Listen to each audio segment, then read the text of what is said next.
As you age, yeah, I see you at every stage. Ah, ooh,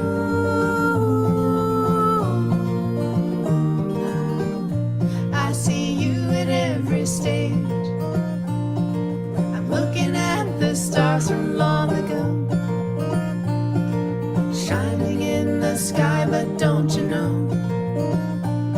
Maybe the star I'm wishing on tonight, don't you know, no longer sends its light. We don't have any more slides.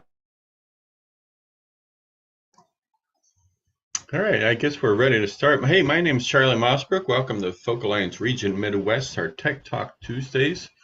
And this week, where did my thing go?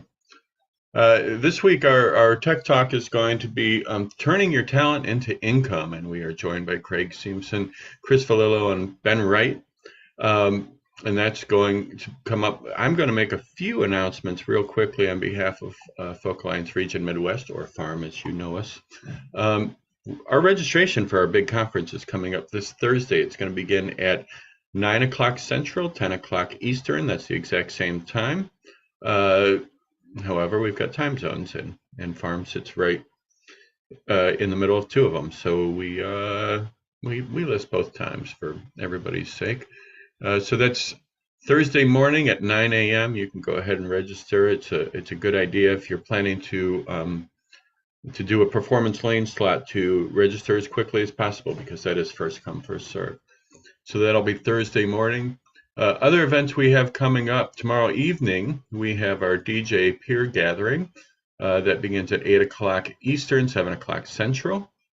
And the DJ and friends. So if you are a folk DJ, this is a good place for you to share ideas, maybe share who's playing great music these days that needs to be on the radio. And then Thursday afternoon at 2 p.m. Eastern, or 1 o'clock Central, we have our community peer gathering, and that's for all of us. And this is a good opportunity for us to share different ideas and things that are going on in the world, and how we're handling live events these days, and so on and so forth. We have all kinds of great conversations. So we invite you to join us for any one of those peer gatherings. We also encourage everybody who wants to come to our conference, and I think everybody should come to our conference in October, to be ready to register this coming Thursday. Anyway, I don't have much more to say than that, other than thank you for being here at our Tech Talk Tuesday. I'm going to now hand our microphone over to our panelists and Craig Simpson, who is going to be the moderator. Hi, everybody. Thank you, Charlie. Thank you, Annie. So I'm going to put glasses on so I can read what I'm doing. But welcome to everybody. Today, Turn Your Talent into Income. It's a workshop panel we presented at FARM 2022. It turned out accidentally it was not recorded and archived, so we're just redoing it today. We do have three unique approaches to creating theme shows, educational programming workshops, and other ideas that can provide alternative income using your talents as an experienced musical artist. So what I think we're going to do is I will read a brief introduction of everybody, and then I'll just keep going with my part of it, and then pass it to Ben Wright, and then pass it to Chris Valillo. And then at the end, we'll have questions. You can post questions in the chat, or you can wait to the end if you have things you'd like to share. So first up, we have Ben Wright, founding member of the acclaimed award-winning bluegrass band, the Hen House Prowlers. Ben will discuss their nonprofit Bluegrass Ambassadors program. Using workshops and educational programming to fill out tour schedules, the Hen House Prowlers play hundreds of shows per year, performing in over 25 countries, sharing knowledge of this homegrown musical tradition. Founded over 16 years ago with a simple desire to play original and powerful bluegrass, this quartet now finds themselves at the intersection of performance, diplomacy, and education. Ben is also, and you have to correct me if I'm wrong here, Ben, later, but Ben is also a spokesperson for the State Department, bringing in other musicians to the Cultural Ambassador program. So Ben will be up second. Then we have Chris Valillo. Chris is an award-winning singer-songwriter and folk musician whose prairie poet style has been compared to the works of Edgar Lee Masters and Vachel Lindsay, and I had to look up how to pronounce Vachel. He has built a career bringing America's unmetropolitan experience and history to life in a variety of settings with a long, long list of accolades and accomplishments, including serving as the Illinois Scholar for the Smithsonian's traveling exhibit of roots music. Using his experience as a musician, storyteller, and multi-instrumentalist, Chris actively seeks outside funding for his many programs, and he'll be speaking to that.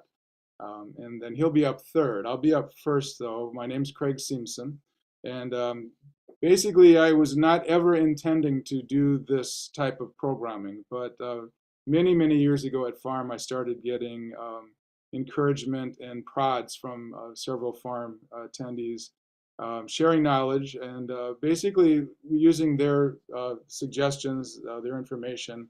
I've created a sort of a thriving side career presenting around 270 theme shows in a year, given year, keeping it mostly close to home.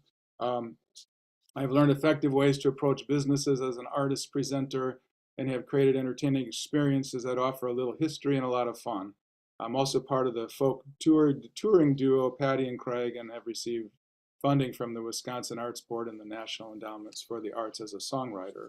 So we'll just lodge in with me. We're each going to take about 15 minutes, and I'm going to set my, my timer now so I know. So doing a bunch of shows, you can bring whatever you have as an artist. You can bring this to the table, and it really comes down to what you're comfortable with. When I was first thinking about doing themed shows, I went to see other people, what they were doing. And oftentimes what they were presenting was something I wasn't comfortable as an artist, from using pre-recorded music, dancing, the Elvis act, all that kind of stuff. And it just wasn't anything that I was going to do. I think that as acoustic artists, folk musicians, performers, our strength is that we know how to perform live. We understand stagecraft. And we're already entertainers. And so for myself, I mixed heavily storytelling in with songs from different eras. Basically, I think that we present an authentic performance. And for me, that's made all the difference. That's generated a lot of work for me. So breaking it down into a few specific things. Number one, do your research. There are several demographics that you can address, from senior communities, libraries, social clubs, and nonprofits, historical societies. And having said that, you never know who's going to actually call you. Things just pop up. But as your name gets out there, if you're presenting programming that people are excited about, it's gonna start spreading, and you're going to start getting those calls. As far as pricing, which is always a cagey thing for musicians to talk about, but I would say ask around about pricing. Find the highest and the lowest amount fellow musicians are getting in your area. My personal fee is at the top for a solo, and even higher than some bands get. Yet I'm getting lots of work. And rural markets a little bit less. They don't pay a little bit less, but still, as you tour and things like that, you're going to find that a lot of people can pay pretty good amounts for a solid hour, pre-prepared show that you're marketing. And I will say this, that when I first looked into this, several people said, well, you're only going to get $50 or $60 a show, which wasn't tenable for me. I wouldn't be allowed to do that. But then other people who were actively involved, especially in the Chicago market, suggested multiples of that. And that's what I do now. So, and once you've got a fee, stick with it. That, if it's something that they are interested in, you're going to get the work. It's good to find a starter show or two, and then ask if you can use them as a reference. If you've never done shows like this, just find anybody who will pick you up for a show, and if it goes well, assuming it does, ask if you can use them. And then it's really, in my opinion, it's really, really important to find your comfort level, your repertoire, your clothing, your gear. My strength, as I said, live musical performance, guitar, voice, wit, storytelling. And what others might be comfortable with, that works for them. Some people have multimedia presentations with slideshows behind them, and props, backing tracks, things like that. and I also only play songs I like. So if it's a song that I'm not going to say anybody's name, but if it's a song I just don't like the artist or don't want to play it, I just don't play it. So I have to defer sometimes and just say, that's not an artist I do. But having said that, some of these great old master songwriters like Harold Arlen, Irving Berlin, and the great lyricists of the past, it's been fun for me to explore how they create and how they write. And it's actually informed me a lot as a songwriter to just get really inside those great old tunes. So, and then really, really important, have everything in place before you call. If you can take time, it took me months, most of a summer, but spend time creating your web presence, have a dedicated phone number, email address, PO box, a brochure. You want to create an image, but basically have that all in place before you pick up the phone or reach out via email to contact somebody. The more professional you appear, the more likely it is they're going to hire you, because that's not necessarily the norm out there. I would recommend that you not clutter your web page. Make it simple and impressive. Give your programs a title, attach an image to them. One of my shows is called Route 66, America's Main Street.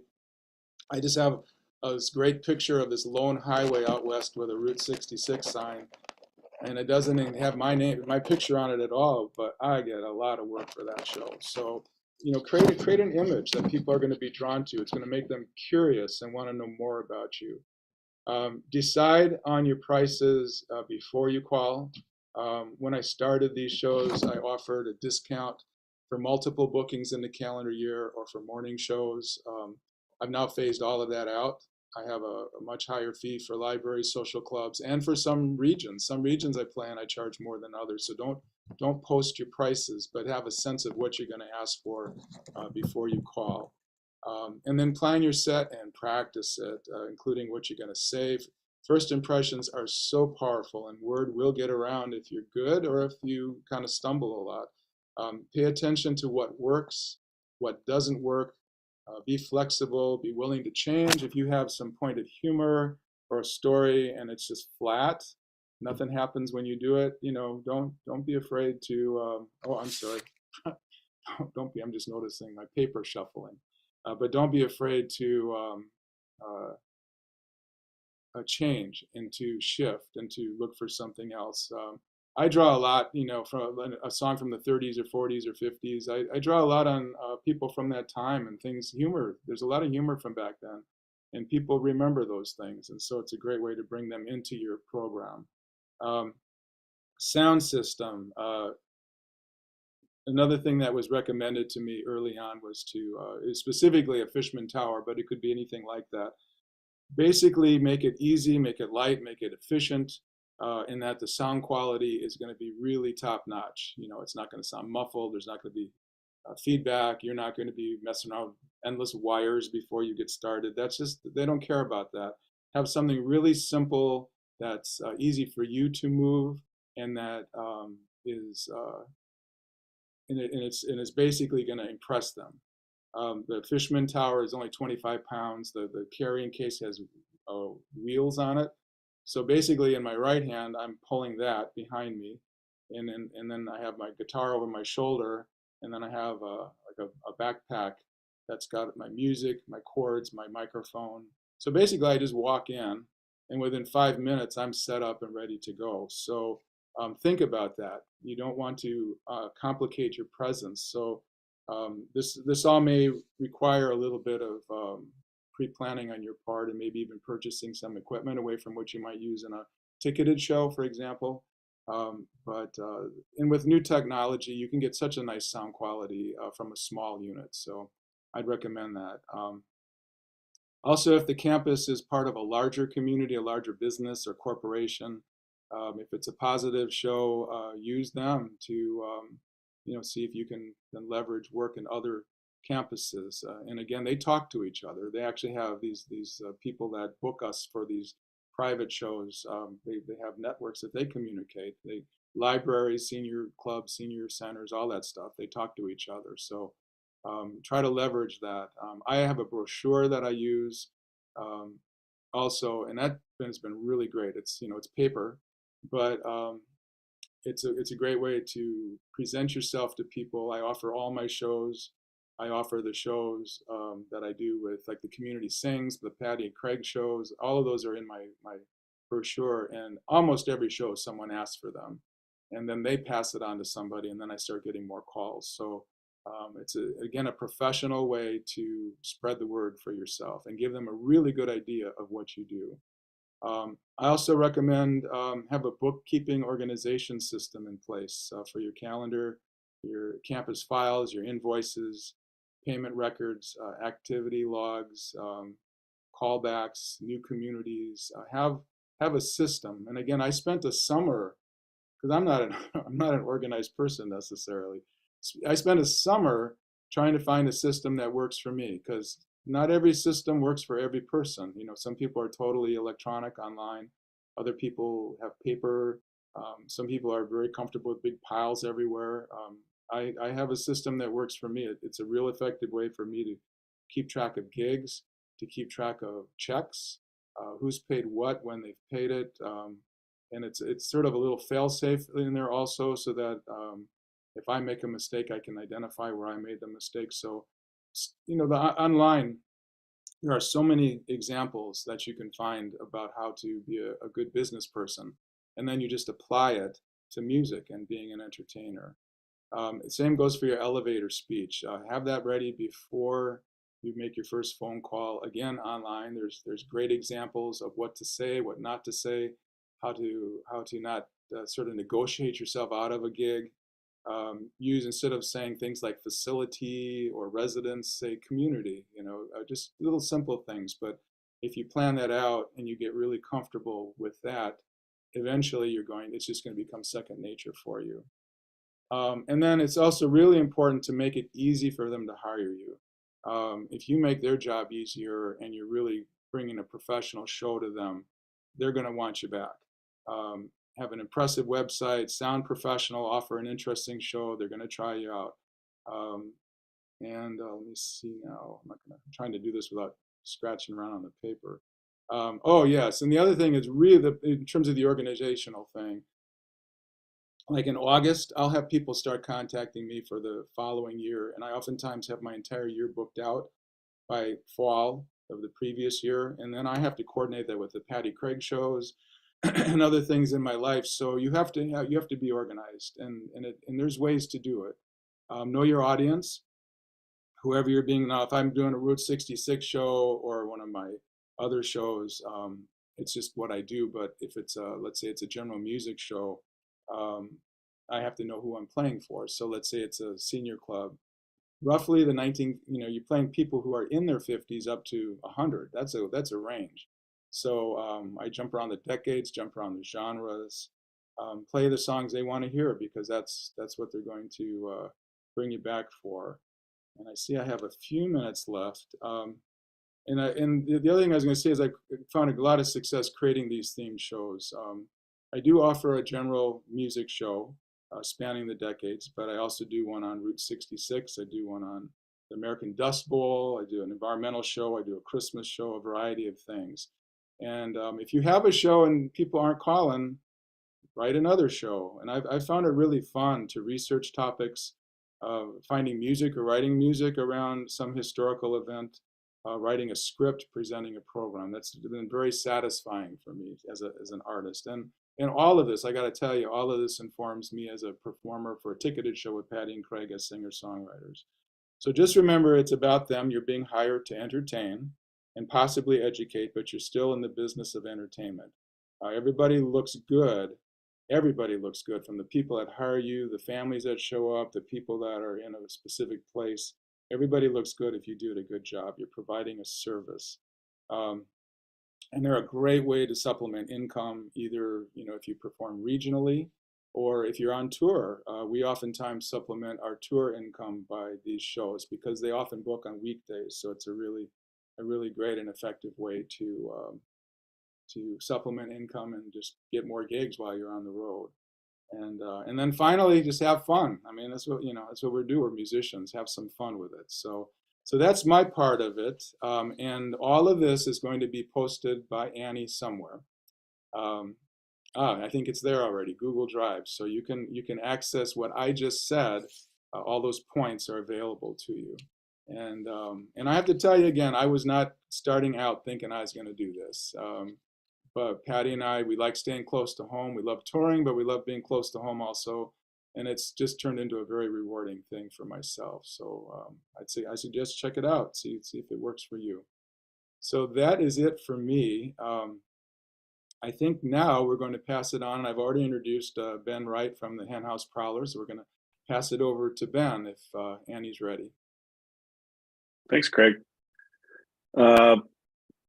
So once again, my name is Ben Wright. I'm the banjo player and founder of the Chicago-based band Henhouse Prowlers. And we started, I think the bio you were reading from, Craig, was a little old. The band's been around now 18 years.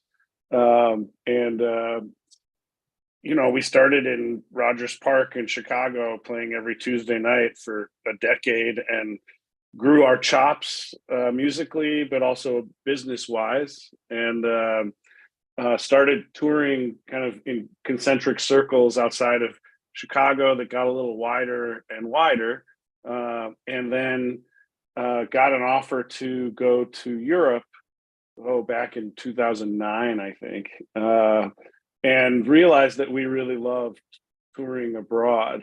And so we started looking for more opportunities to do that. And depending on where the band plays, if we're at a traditional bluegrass festival, we are the most progressive thing there. And if we're at like a jam band festival, we're the traditional bluegrass band. But we have the tradition of the music in our hearts. Like bluegrass, folk music, it's all, teaching is such a huge part of it. Like I learned from teachers, I started teaching. It's the same experience across all of the members of my band. And we started to realize there were some opportunities to do some teaching as a group. And early on in the band's career, we got invited by a group called ISMA in Evanston to go to every high school in Evanston, Illinois, and teach kids about bluegrass. And we loved it. And kind of right around the same time, I learned about this program called American Music Abroad, which is a fascinating piece of American history. It started off in the 1950s with a program called the Jazz Ambassadors, where the Cold War was raging, and instead of dropping missiles on each other, we were having these cultural wars with Russia. Russia was sending ballets and orchestras around the world to have cultural influence. And the United States State Department got together and they were like, well, how are we going to combat this? And at the time, the biggest thing that was going on musically in America was jazz music. And so they started sending jazz musicians, Louis Armstrong, Dave Brubeck, like the best jazz musicians all over the world on these incredible tours. And the stories behind those original tours are absolutely fascinating and worth reading about. There's a great documentary by PBS called The Jazz Ambassadors that dives into the cultural strife around that stuff, which was fascinating. It was during segregation still, and a lot of these African-American or Black artists really had some issues with representing America when they were being mistreated, and there was a lot of complicating factors, and it's a fascinating piece of our history. But eventually that program evolved. The Cold War sort of ended, but State Department, foreign service officers realized that musicians were better diplomats than diplomats were. And so that programming has never gone away. And American Music Abroad is the contemporary version of it. And we applied for American Music Abroad, which I'll talk about how you can do that in a minute, and got it. And they started sending us all over the world. we've been to 11 countries in Africa, Cambodia, Uzbekistan, Saudi Arabia. It's a long list of countries that I'm proud to have represented American citizens while I'm there. And that's one of the things that I continue to be proud to do this work, because when you start one of these tours, they usually fly you to DC and give you a briefing about the country you're going to. And they remind you that you're not there to represent the American government. You're there to represent American citizens. And so you can talk about things politically with people, even if it doesn't necessarily jive with the current mission of the State Department, which is important to me. But after all these experiences abroad, I mean, they'll drop you into a country and give you 90 minutes to figure out how to improvise with a local band that you don't share a spoken language with. And we started building this repertoire of music from around the world. And at some point I had this realization, this sounds romantic, but I know where it was. It was on the banks of the Niger River in Niger. And I was like, man, what these experiences we are having in these places that Americans just don't get a chance to go to are such a powerful opportunity to come home and talk to Americans about it. And that was kind of the beginning of my thinking that we were going to be able to start building programming at home at both schools, but also at festivals that hopefully used bluegrass music as a foundation to talk about the rest of the world and how we actually are connected to people through music. And that's what inspired us to start our nonprofit, which we call Bluegrass Ambassadors.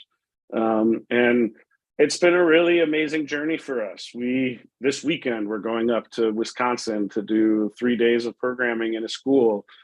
Festivals are now reaching out to us to give workshops about what we do to kind of round out their programming. And, we have a good website that breaks down what we do. One of the things that I realized, we tour a lot, and shows on Monday, Tuesday, and Wednesday, they suck. They're not good days to be playing. And so we really started angling for school programming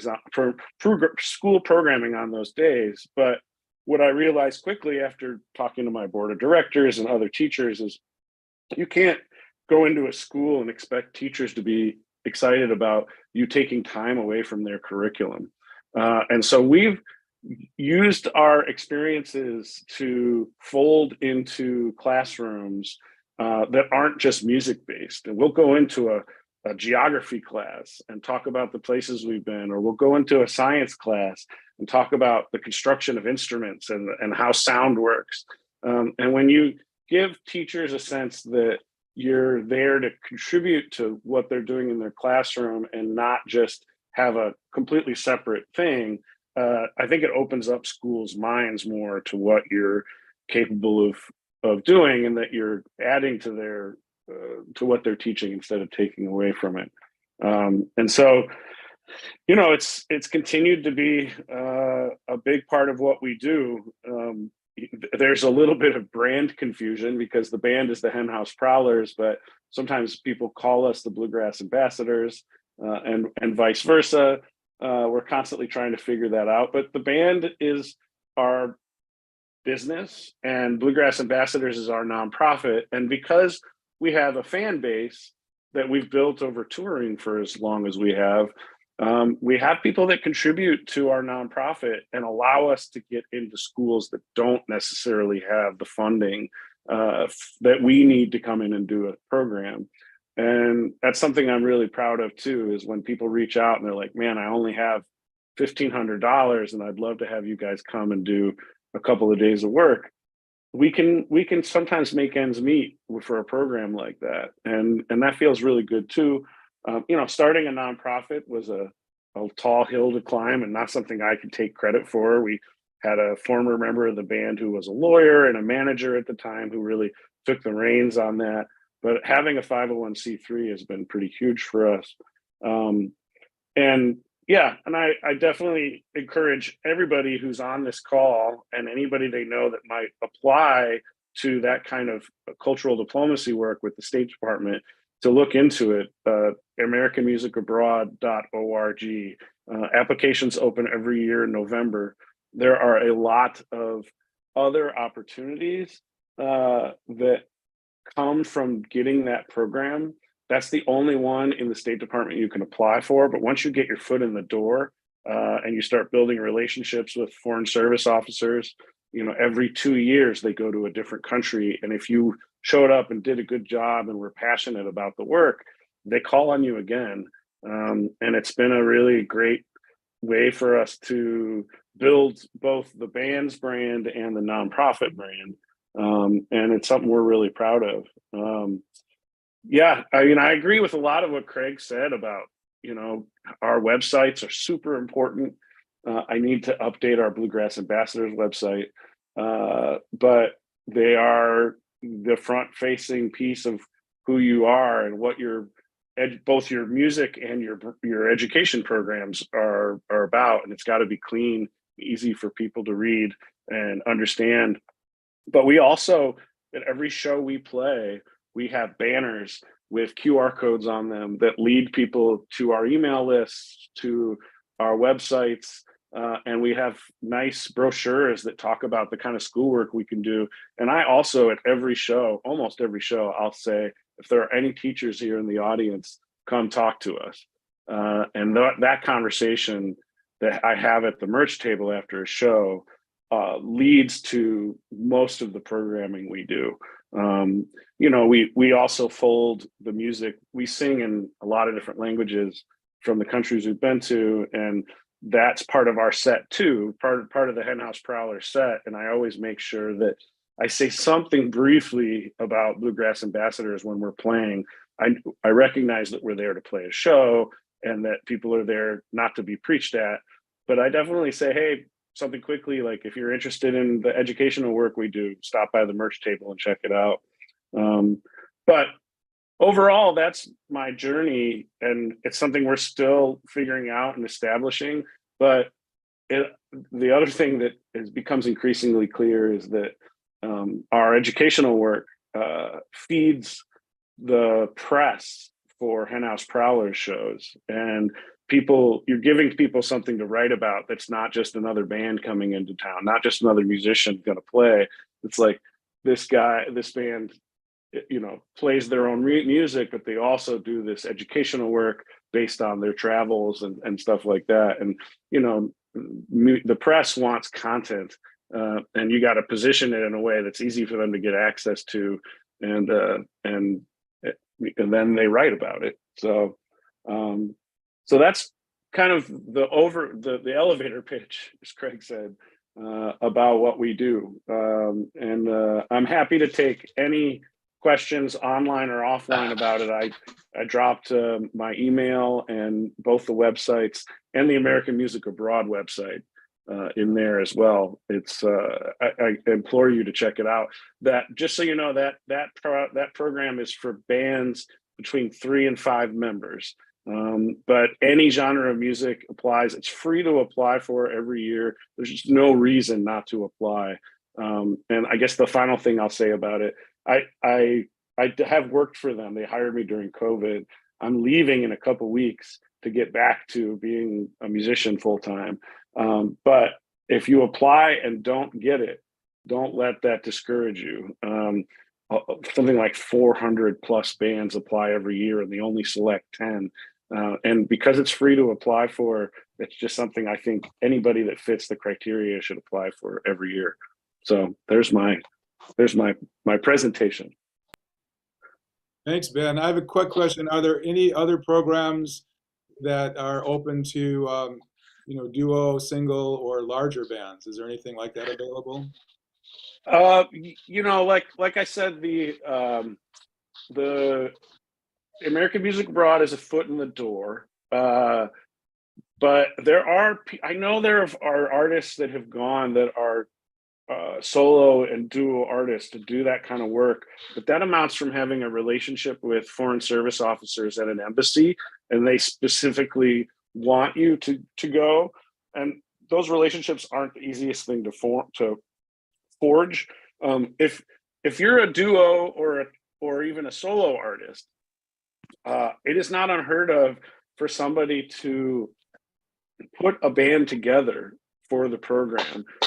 You know, like add a couple musicians to fit the criteria. They're able to see past somebody who does that slapdash, but at the same time, you know, adding a percussionist and a bass player to a guitar player and coming up with some decent photos and a couple of videos is the extent of what you would need to do to be ready for a program like that, to be seen by a program like that. But it is pretty strict on the 3 to 5 members, though I have seen 20-piece bands go on them. But that, again, that's from an embassy saying, hey, we really want this act, and they find the money for it. Okay, thanks. That's very interesting. And reminder to everybody, we're going to have questions at the end if you have, or discussion, but if you have anything you'd like to ask, you can put it in the chat, or you can just wait to the end and do the raise your hand symbol, and we'll have a little chat at the end. So now we're passing things over to Chris Valillo. And Chris, I did an intro for him earlier, so I'm just going to let you get started. Great. All right. So this is going to be a fairly content-dense presentation. There is a link to a write-up of everything I'm going to tell you here in the chat. So feel free to grab this and keep it as a tool down the road. So basically, I have been a full-time, self-managed, independent professional folk and roots musician and multi-instrumentalist for the past 40 years. Along with performing and touring, I hosted and co-produced an award-winning, nationally syndicated performance radio show on public radio, twice served as the Illinois State Scholar for the Smithsonian Institution's traveling exhibit on roots music, and my 2008 recording, Abraham Lincoln in Song, charted at number 10 on Billboard's Bluegrass charts when it was released. More important than any of that, for the past 40 years, I have played music as my income source without a side gig, without a day job. I know many of you folks here today are probably put off about the thought of writing a grant, but knowledge of grants and grant writing, it's a great skill. It's one you need to master if you want to become successful as an independent artist. It's a tool you can all use that will give you financial resources, and critically important, it will give you artistic credibility. And what I want to do today is give you some background on what grants are and some information about how to use them. And this will be fairly general information. I'm going to teach you how to fish. I'm not going to give you a fish. So the idea is for you to be able to take this and do it on yourself. Going back to the original concept here of turning your talent into income, let me give you a few thoughts about surviving as a working artist. And our two panelists previously touched on these very effectively. Diversify, play multiple markets, create multiple streams of income. I work in a wide range of markets. I perform at concerts, schools, museums, traveling exhibits, cultural events, fairs, heritage festivals, libraries, retirement homes, pretty much anywhere you can imagine I've played. I also use the skills I accumulated over the years to produce a number of recordings for other artists coming up behind me. I've sold sync rights for my music, particularly historical projects, for film, and I've also done sound for film projects myself. Most recently, a documentary during COVID for a museum up in Michigan, which generates income when I can't be on the road. I perform what I refer to as value-added folk music, and Craig talked on this quite a bit. Don't just sing songs. Put your songs into context. Create an actual program using music as a vehicle to explore a subject or tell a story. For instance, the project that really got me into the themed shows was the Abraham Lincoln in Song show. It was written in 2006 for the 2009 Lincoln Bicentennial. And I have performed that show literally across the country, hundreds, if not thousands of times, from the Lincoln National Historic Site to the Gettysburg National Museum to the Krannert Center for the Performing Arts. This does several things. It creates a repeatable performance that you can do over and over again in a wide range of situations. This allows you to hone your skills as a performer. It allows you to build your stagecraft. And it opens the doors for multiple funding sources, not just arts councils, but also humanities councils. And I'll address that in just a minute. So for example, I'm currently creating a brand new show. I just recorded a project called Forgotonia. I was funded by the Illinois Arts Council to record the project. And I just received a rural initiative grant from Illinois Humanities Council to take that recording and a wide range of original music of mine and create a theatrical style performance using the images of a regional photographer by the name of Tim Schroll. So I'm using multiple sources of support to create new programming. This is really, really important and a great tool to master. Now, let's talk about grant writing a little bit. Grant writing is a powerful tool, as I've mentioned, not only to raise funds, but to establish professional credibility in the greater arts world. And this is something you need to do if you want to make this your life's work. The most important thing you need to know about grant writing is what I refer to as the golden rule. He who has the gold makes the rules. Now, grants are usually created to accomplish specific goals, such as reaching an underserved audience, supporting a specific style or kind of art, or engaging groups to work together in partnerships. You want to take the time to read the grant requirements carefully. You want to learn exactly what they're trying to do with that grant, and then you want to structure your program so that it does that very thing. You're going to have to write very concise information in very short amounts of space. Most grants are going to be character or word limited, and you absolutely need to be able to write effectively. I've sat on countless grant panels, and if you're a bad grant writer, it's a huge mark against you. Most grant writing agencies are going to hold workshops to educate you on the process. And these days, it's almost always a Zoom meeting. Attend these as often as possible, even if you aren't chasing that particular grant. Sign up for the email lists and get to know the agencies and the people running those grants. This will give you information on how to structure your requests. It's going to teach you how to complete a grant, and it's going to give you FaceTime with the people that work in this. And that's going to be critical in the long run. There are always more applicants than money to go around, so don't be excluded by making real basic mistakes. And here's a really critical tool. Do not be afraid to ask the granting agency to review and critique your application. But if you're going to do that, you have to do it before you submit it. So where do you find grants? For the purposes of this workshop, I'm going to talk about grants on 3 different levels: local and regional arts organizations and foundations, state arts and humanities council, and then the national level grants like the National Endowment for the Arts and the National Endowment for the Humanities. Those are the big time. Now, I generally work with state and regional arts councils and humanities councils, although I have also written grants to the National Endowment for the Arts and Humanities. That's the major leagues. You have to be absolutely professional. You have to have state-of-the-art promotional materials, and you really are going to have to go through the process quite a bit. I've written 3 of those grants. I've been funded for 1 of them, and that's a pretty good track record at that level. So let's start with regional arts councils, and somebody's got a mic open somewhere, just so if somebody can check on that. These are regional and local arts organizations that offer cash support through grants. They're what we call re-granting agencies. In Western Illinois, where I live, that's a place, that's an organization called the Two Rivers Arts Council.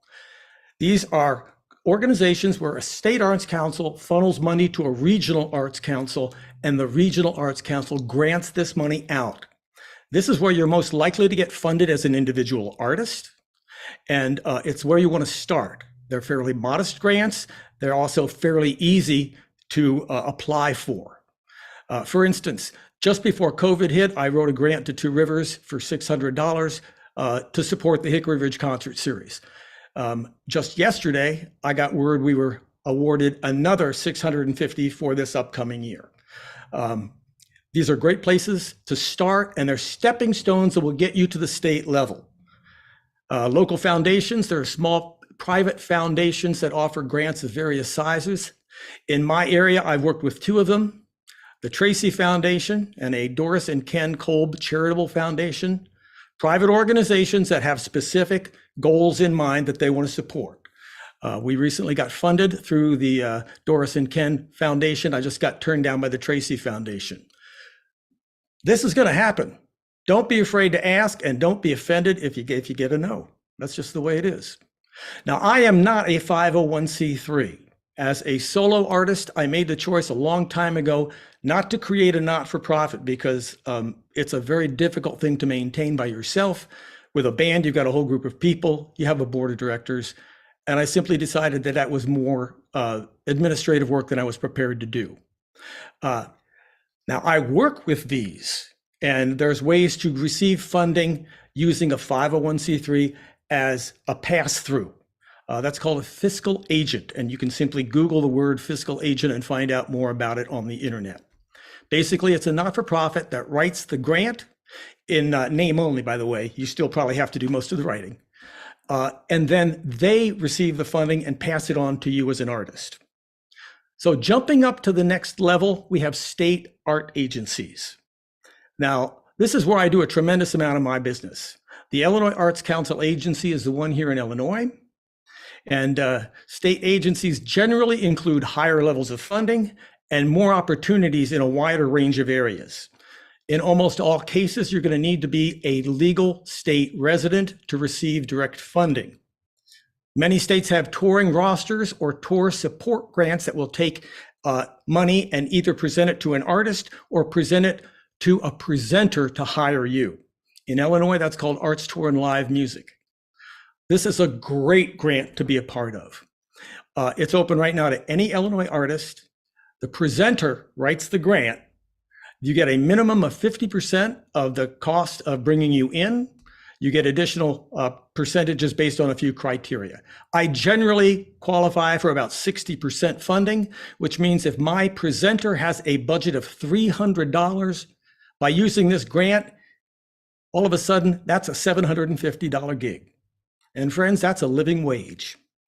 They have a whole range of other grants. They have STARTS, which is a short-term teaching residency, artist fellowships, which are like a major $10,000 to $15,000 grant for outstanding work in specific areas, and individual support grants, which is actually the one I just got to record the CD that I'm releasing in a few weeks for Gatonia.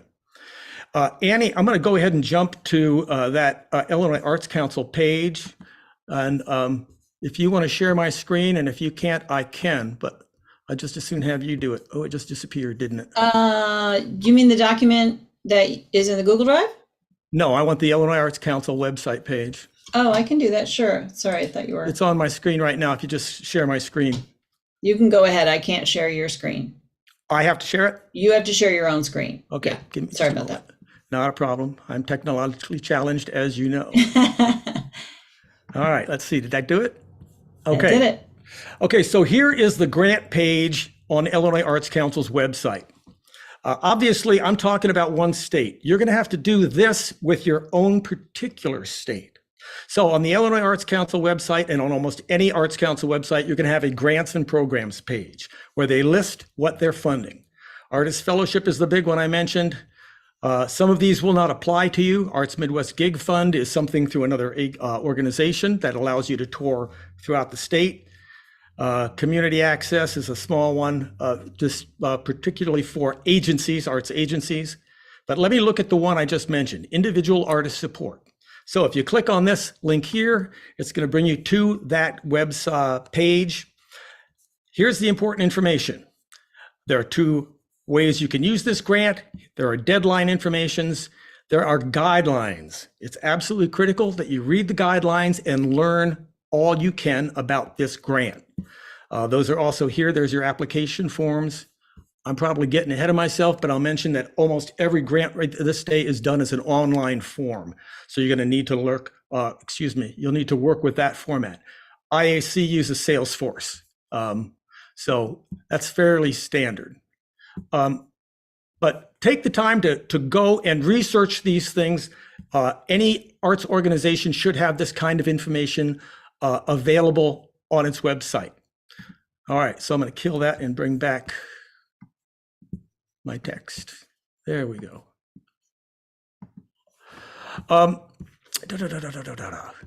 Okay, so one other organization that you need to be aware of at the state level are going to be humanities councils.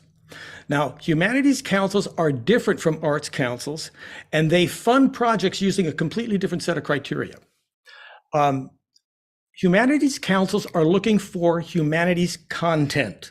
It's not enough to be a great musician and a great performer. You have to create some sort of a program that has content involved. The show I did on Lincoln is a classic example of that. Most of the shows I do now, I create with this format in mind, and this does a wonderful thing. All of a sudden, I am fundable through not one source, but through two sources. That's golden. With a humanities grant, you need to present content, not just quality performance. It has to reflect a humanities approach, and it's a fairly high bar to meet if you've never done this before. Oop. That is my phone telling me I've used my 15 minutes up, so I'm going to have to talk very, very quickly here. So pardon me while I cut to the chase and edit on the fly. All of this content's available in the handout I'll be leaving. One of the things that a humanities council frequently has is called a speakers bureau. In Illinois, it's the Rhodes Scholar Speakers Bureau. It sends out programming, not unlike what the State Department shows do, only on a much smaller level. You get paid a fee, they cover your travel expenses in a hotel, and it's a wonderful way to showcase your talents and to build programming. I use this as a way to build up and workshop shows very effectively. Illinois Humanities also has larger grants. I just got a major grant from them to turn the most recent recording, Forgotonia, into a theatrical stage show with musicians, projected images, staging, and lighting. And I'll be doing that over the next year. Now, what I will also do is piggyback these things together. And this project I'm doing right now is a great example of that. Illinois Arts Council gave me funds to record the CD Forgotonia, which has some of the music I'll use on this show, also Forgotonia. Illinois Humanities gave me a grant to produce the stage show, but I also put Forgotonia in as one of their Speakers Bureau offerings. So I'm going to be able to take that show out and play it at libraries, at historic organizations, at museums, and workshop it as I develop it to a theatrical piece. So out-of-state grants are fairly hard to get, but there is a technique that you can use. The trick is very simple. Find what grants are available in a state you're touring to presenters to bring you in. I've had great success with this in Michigan and in Indiana. And the trick is that you have to have this information under your belt and be able to share it with presenters. I'm going to cut to the chase here and just add one or two more details. Be proactive. When I book a show, I always mention these grant opportunities. If I get a call from a presenter and they have a limited budget, I'm always able to say I can reduce your expense and increase my pay if we use this simple grant. As a result of this, I have a reputation with the Illinois Arts Council of bringing more new people into the grant writing system than anybody else. This is incredibly valuable to you and will snowball in all the ways that folks were talking about earlier. So let me just cut to the chase and wind this up. One of the big benefits to working with Arts and Humanities Council is the added credibility you get as an artist. It's absolutely important. This opens up doors for you. These agencies fund many of the biggest venues and festivals in the state, and being on their roster or being able to say you have received support from them is going to be a wonderful credibility source for you, and it's going to open up doors. I generally book myself, and I shamelessly promote these grant options, and I always make a point of pitching that as part of the sales pitch. Okay, that's largely it. I've used Illinois as an example, but these techniques should apply to any art agency in your state or in an area you're touring. Please take a moment to pull down the handout because there's a lot of stuff I just skimmed over. But that's essentially what I have to say. So, Craig, I turn it back to you guys. All right. Is it possible to go to a gallery view for everybody, Annie? Like we all see each other? Or not?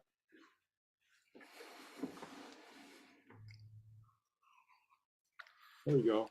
Yeah. So this So is you're going to hit the gallery view. If you don't actually see gallery view, guys, just go up to the upper right corner and just change your view.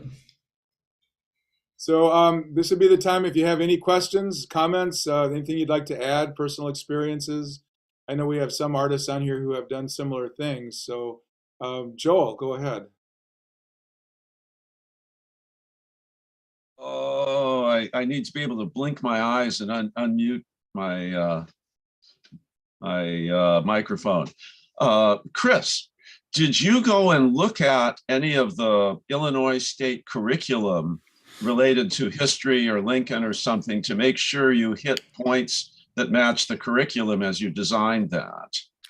I did not. I designed that show initially in 2006. So resources were significantly more limited than now, and it was particularly via internet access. Most of the research I did was hard copy material. I went to the Lincoln Presidential Library and spent some time there. I think I've mentioned to you personally that my background was actually in archaeology and anthropology. So I had at least an understanding of how to create a program with content and brought a fair amount of that to the table. From that point, I spent about 2 years workshopping that show exactly in the manner I described as a Speakers Bureau presentation, and then presented it to the musicologist at the Lincoln Museum and a number of other folks that are professionals in the genre. And trust me, when you program on Abraham Lincoln, if you make a mistake in content, someone will point it out to you.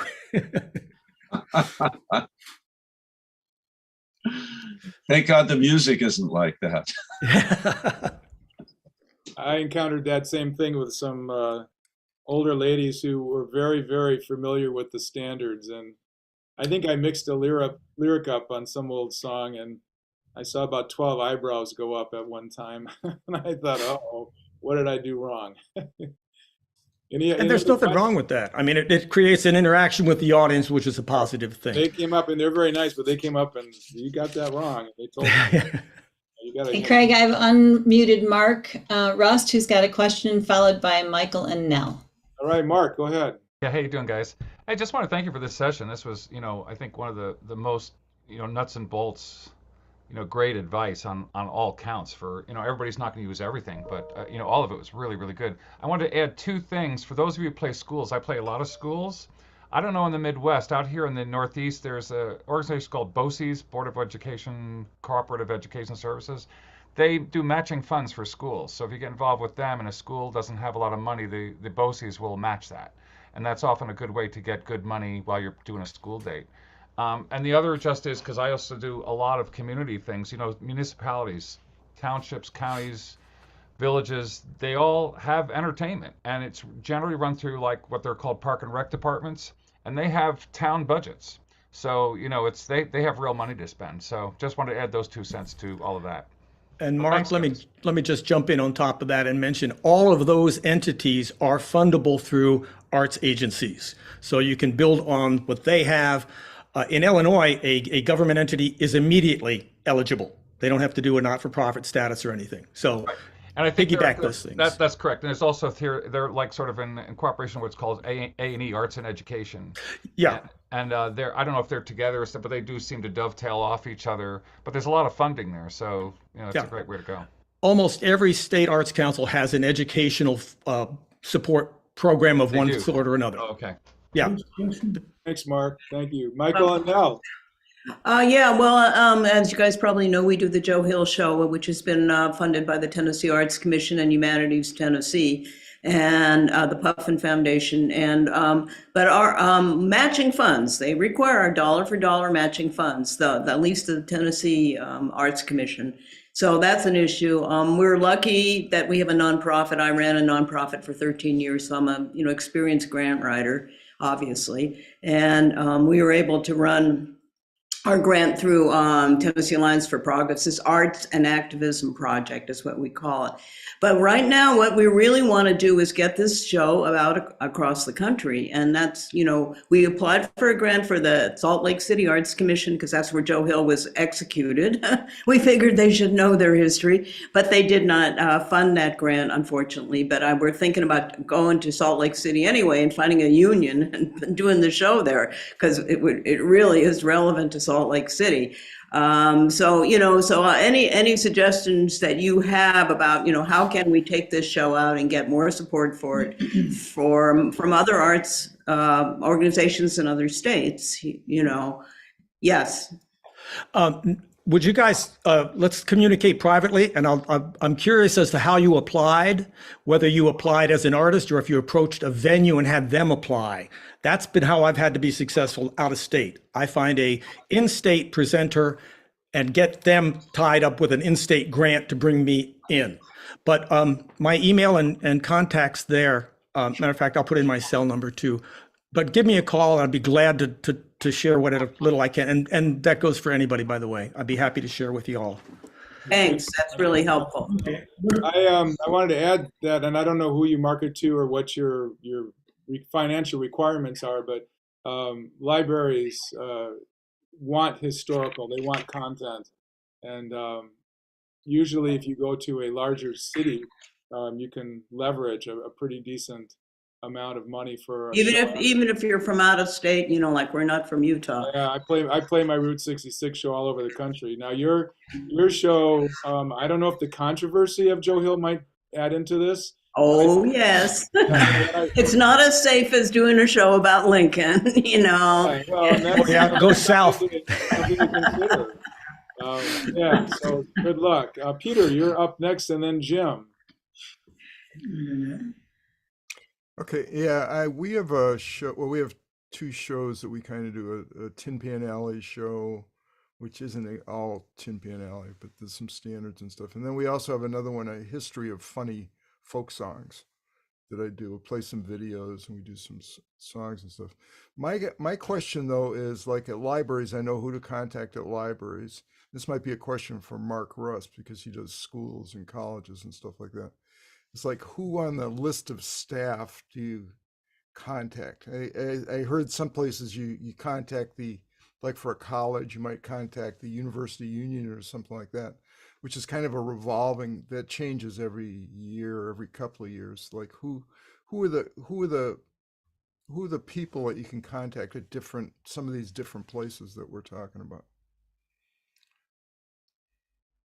Like as far as schools and.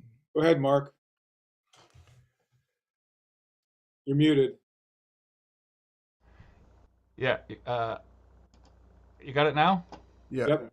Yeah, the powers that be wouldn't let me unmute. Typically for colleges, did you say colleges? Yeah. In the old days, it was the Student Activities Office, but these days it could be Student Activities Office, Student Services Office, and now they're calling themselves. So you can start with Student Activities, Student Services, but they've sort of evolved into all different sort of mumbly names. But those are the two I'd go for. And usually you have the staff people there who are there year round. They're authorized to book shows, and then sometimes they're working in conjunction with the SAB, which is your Student Activities Board, and that's the students committee, and they have say about some stuff. But oftentimes the directors of student services or student activities are authorized to, on one phone call, book a show that they like. Oh, okay, thanks. I know for libraries, the adult reference librarian. I was intrigued, Ben, you said that you get a lot of inquiries. You talk about it from stage, and then for school programming, other than the person coming up at the merch table, how is that coordinated for your band into schools? I mean, we just get the word out about. I guess I'm not quite sure what you're asking. Like, maybe rephrase Let me that. jump in if I may. I know, Ben, you were both of us were presenting at the Ohio Presenters Network, the Showcase conference. A lot of times to work at college level now, you need to be attending booking conferences geared specifically towards that. In the Midwest, it used to be Arts Midwest. That went defunct with COVID, and actually Illinois Presenters Network is building up a new conference, which I think they're just about to announce.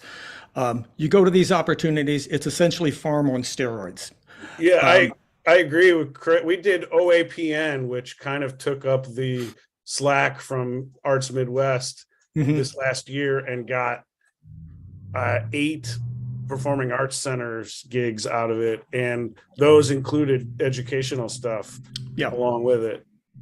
And I agree, like we do as many of those Max, APAP, like going to those, they're an investment, but they're always worth it, in my opinion. You can't afford not to go to those things.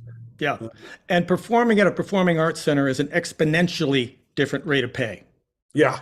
You know, it's I think the first time I went to Arts Midwest, I dropped $5,000 in showcasing fees, attending fees, the whole kit and caboodle. One single program will recoup that and more. Absolutely, like between 7,500 and 15,000. Like it's real money.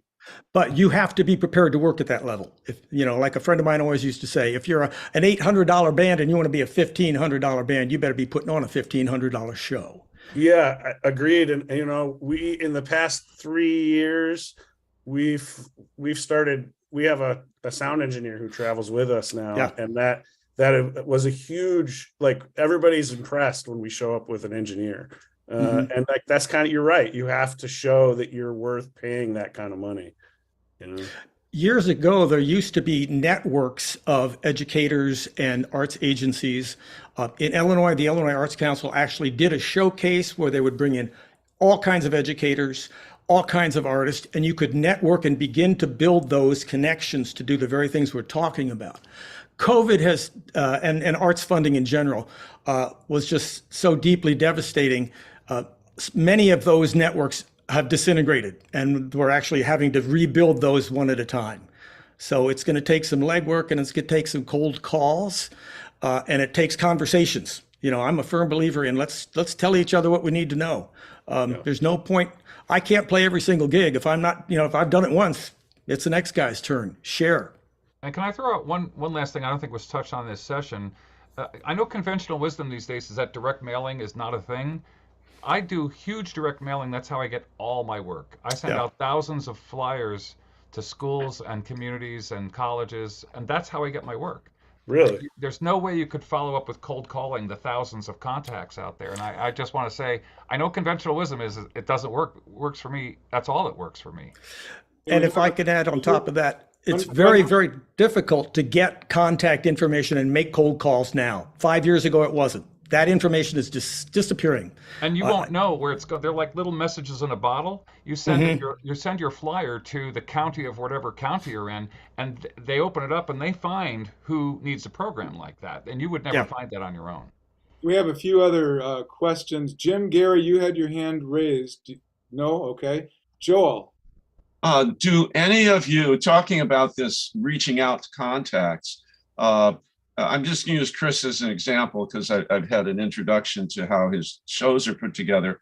Do you have a little historical pamphlet with notes and stuff that you pass out to the crowd so that people through that process get a way to reach out to you? And if you don't, what do you think of the idea?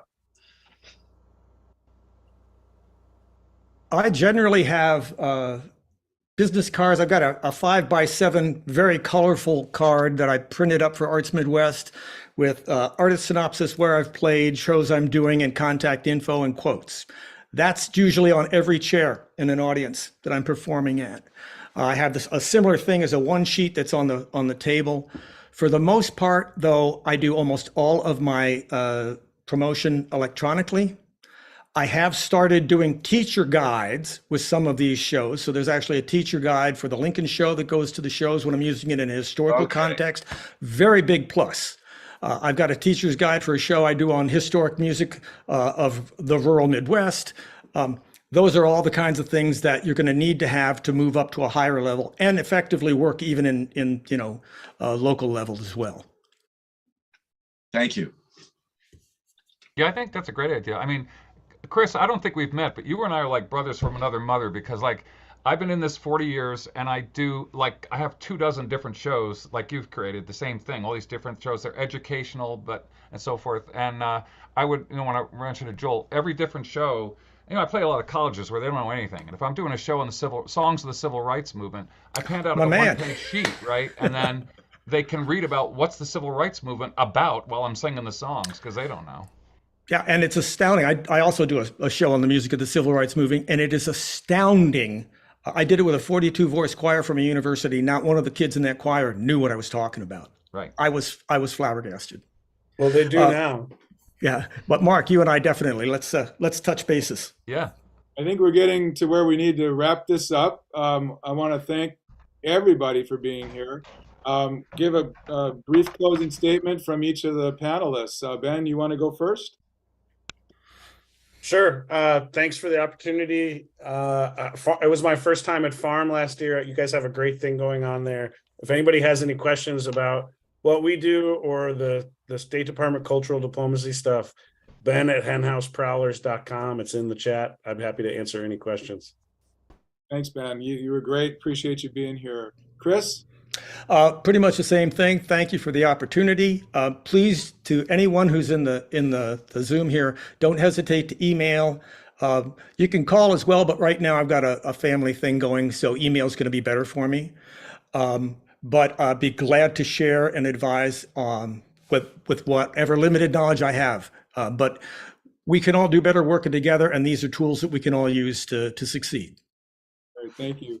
And yeah, my head's spinning. I hope everybody, all of this is archived, and all of the links, you can save them. So strongly recommend, because it's almost too much to think about in one given moment. But definitely, if it's something you want to pursue, someone you want to try out, look at the links.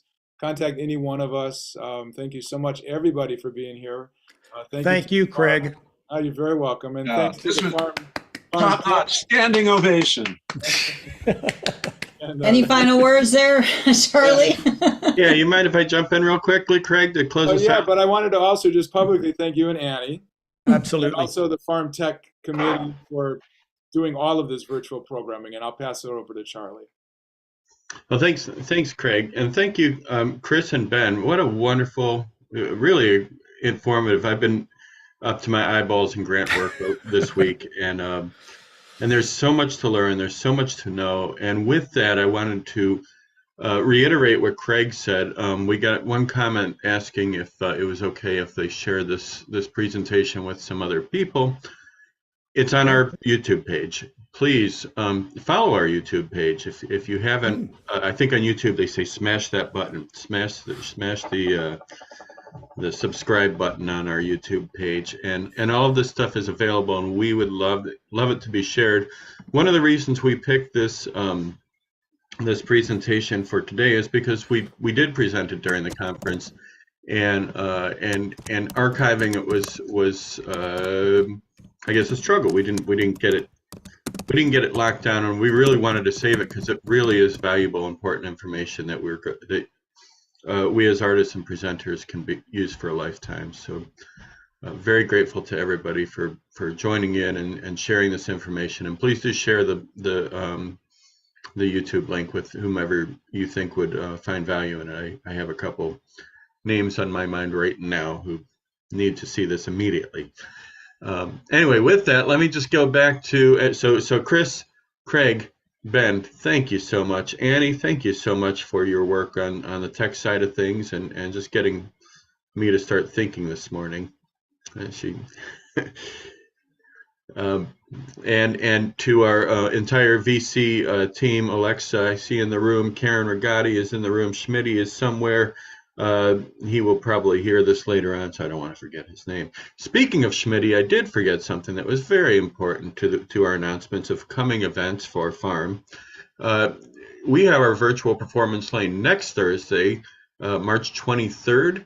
That begins at 8 p.m. Eastern, 7 p.m. Central. You can go. You should have gotten an email to register. You can also find it at the VC. This is our virtual performance lane, not to be confused with our in-person performance lane, which you can sign up for by registering for the conference, and that all opens up this Thursday. So if you want to be part of our live performance lane, please register for the conference that's coming up. If you want to attend our virtual performance lane, you can register now. It's going to be next Thursday. If you want to perform at our virtual performance lane, I'm not entirely sure because we haven't checked but I'm pretty sure that it fills up very quickly. We've had huge audiences recently for performance lane. So keep an eye out for the emails when it says to sign up, and there may be a lottery spot or two available next Thursday. There should be. And I don't know if I have anything else other than tomorrow evening, DJ and Friends Peer Gathering, 8 p.m. Eastern, 7 Central. You can register via the email you got or on the website at Virtual Connections, farmfolk.org/virtual connections. And then our community peer gathering, it's this Thursday, and we can continue this conversation if you wish, or we can venture off into wherever it goes, because we usually do. It's a lot of fun. It's a good time to just spend time with each other. And for all of us, I know we all like to have the microphone, so this gives us an opportunity to all have the microphone. And I'm being given the old Jedi mind trick. We're done. So thank you all. We'll see you next time. See you.